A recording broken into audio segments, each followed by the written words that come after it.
জাতীয় পরিচয়পত্র পরিষেবা স্বাধীন নির্বাচন কমিশন হতে সংবিধিবদ্ধ নতুন কমিশনে স্থানান্তরের কূট পরিকল্পনার বিরুদ্ধে মানববন্ধন ও অবস্থান কর্মসূচি পালন করেছে গোপালগঞ্জের কোটালীপাড়া উপজেলা নির্বাচন অফিসের কর্মকর্তা ও কর্মচারীবৃন্দ। বৃহস্পতিবার উপজেলা নির্বাচন অফিসের আয়োজনে সকাল 11টা থেকে দুপুর 1টা পর্যন্ত নির্বাচন অফিস গেটে এই মানববন্ধন ও অবস্থান কর্মসূচি পালন করা হয়। এ সময় উপজেলা নির্বাচন অফিসার স্বপন সাহা, উপজেলা সহকারী নির্বাচন অফিসার মাহবুবুর রহমান, অফিস সহকারী computer Humayun Kabir, data entry operator Abdullal Mamun, Tarikuzzaman, scanning operator Sohel Ahmed, office সহায়ক মুকুলচন্দ্র দাস উপস্থিত ছিলেন।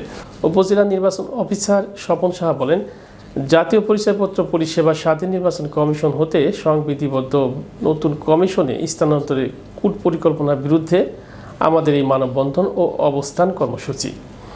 আমরা আমাদের কার্যালয়ের সমস্ত কার্যক্রম বন্ধ রেখে সকাল 11টা থেকে দুপুর 1টা পর্যন্ত অবস্থান কর্মসূচি পালন করছি। যদি আমাদের দাবি মেনে নেওয়া না হয় তবে আমরা পরবর্তীতে কেন্দ্রের ঘোষিত কর্মসূচি পালন করব।